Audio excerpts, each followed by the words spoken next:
নমস্কার বন্ধুরা, শতাব্দী ব্লগে সবাইকে স্বাগত। আমার আজকের রেসিপি আলু দিয়ে খাসির মাংসের পাতলা ঝোলের রেসিপি।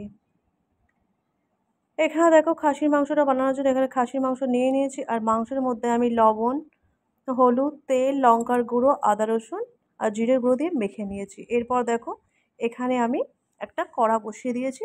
কড়াটা গরম হয়ে গেলে কড়ার মধ্যে দিয়ে দিয়েছি তেল। আর দেখো এখানে তেলটা গরম হয়ে যাওয়ার পর আমি আলুগুলোকে দিয়ে দিয়েছি, আলুগুলোকে এখন ভাজা করার জন্য। আর আলুগুলোকে এখন আমি লাল লাল করে ভাজা করে নেব। তো দেখো এখন কিন্তু আলুগুলোকে আমি ভাজা করে নিচ্ছি।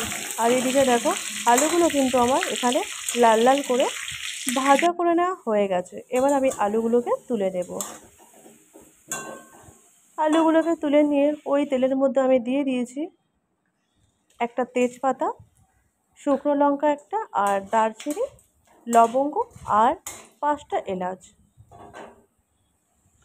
দিয়ে নাড়াচাড়া করে নিচ্ছি। এখান থেকে সুন্দর একটা গন্ধ বেরোলে এরপর আমি দিয়ে দেবো এর মধ্যে পেঁয়াজ কুচি। এখানে দেখো ওই পেঁয়াজ কুচিটা দিয়ে দিয়েছি, আর পেঁয়াজ কুচিটা একটু লাল লাল করে ভাজা করে নিতে হবে। তারপর কিন্তু আমি মেখে রাখা খাসির মাংসটা দিয়ে দেবো।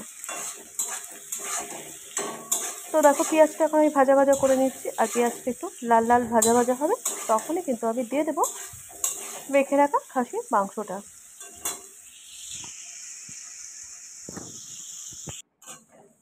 এখানে দেখো পেঁয়াজটা আমার ভাজা ভাজা হয়ে এসছে।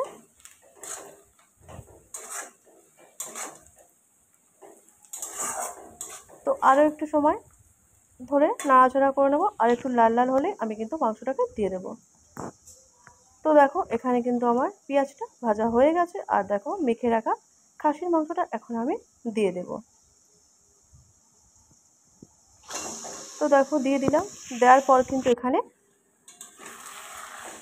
মাংসটাকে আমি ভালো করে কষিয়ে নেব। আর খাসির মাংস যত বেশি সময় ধরে কষাবে ততই কিন্তু ভালো হবে টেস্ট, আর মাংসটা ভালোভাবে সিদ্ধ হয়ে যাবে।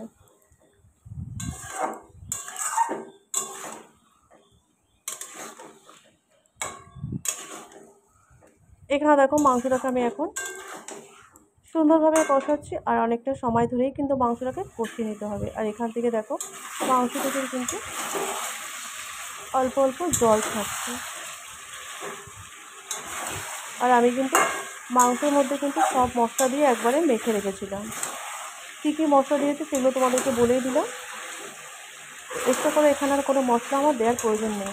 আমি লবণ, হলুদ সব কিছু দিয়ে মেখে রেখেছিলাম। শুধু এরপর আমি দেবো গরম মশলা, মিট মশলাটা, তো সেগুলো পরে দেবো। এখন দেখো এখান থেকে মাংস থেকে দেখো কত জল বেরিয়েছে। আর এই জলটাকে কিন্তু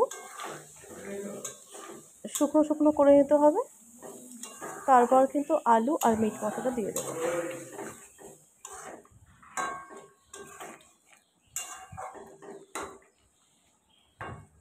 এখানে দেখো ঝোলটা কিন্তু শুকনো শুকনো হয়ে এসছে। এরপর দেখো এখানে আমি দিয়ে দিলাম মিট মশলা, দিয়ে আবারও সুন্দর করে আমি কষিয়ে নেব।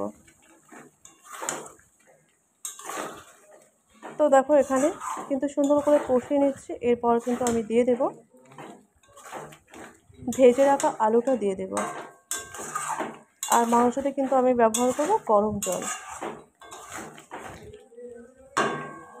আর এখানে দেখো আমার ভেজে রাখা আলুটা মাংসের মধ্যে দিয়ে দেবো এখন। দিয়ে দেখো আবারও সুন্দর করে কষিয়ে নেব। আর দেখো এখানে একটা কিন্তু কত সুন্দর কালারটা এসছে দেখো।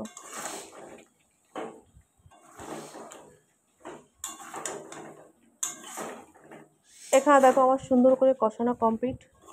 এরপর কিন্তু আমি এখানে দিয়ে দেব গরম জল।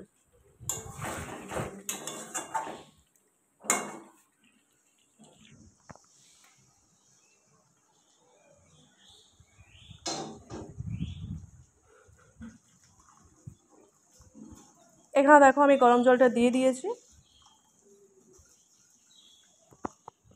আর দেখো আমি একটা থালা চাপা দিয়ে দেব। আর তারপর দেখো থালাটা খোলার পর দেখো এখানে ঝোলটা ফুটে উঠেছে।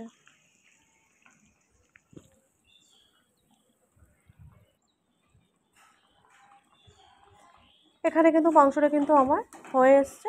আর আমি এখন এর মধ্যে দিয়ে দিয়েছি গরম মশলা গুঁড়ো। গরম মশলা দেওয়ার পরেও একটু কিছুক্ষণ ফুটিয়ে নেব, তাহলেই কিন্তু আমাদের খাসির মাংস একদম রেডি হয়ে যাবে।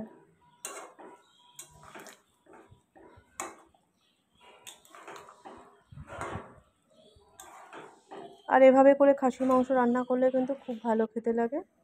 আর এখানে দেখো আমার খাসির মাংস একদম রেডি হয়ে গেছে, রান্না একদম রেডি হয়ে গেছে। তো আমি একটা বাটির মধ্যে তুলে নিয়ে তোমাদেরকে দেখাচ্ছি। দেখো কত সুন্দর কালার হয়েছে, আর খেতে কিন্তু খুব সুন্দর হয়েছিল। তো আজকের আমার এই আলু দিয়ে খাসির মাংসের পাতলা ঝোলের রেসিপিটি তোমাদের কেমন লাগলো জানাবে। যদি ভালো লেগে থাকে লাইক কমেন্ট শেয়ার করবে। চ্যানেলে নতুন হলে চ্যানেলটিকে সাবস্ক্রাইব করে পাশে থাকবে। আজকের মতো ভিডিওটা আমি এখানে এন্ড করছি। দেখা হবে নতুন কোনো ভিডিওতে। ততক্ষণ তোমরা ভালো থেকো, সুস্থ থেকো, সাবধানে থেকো। সবাইকে টাটা।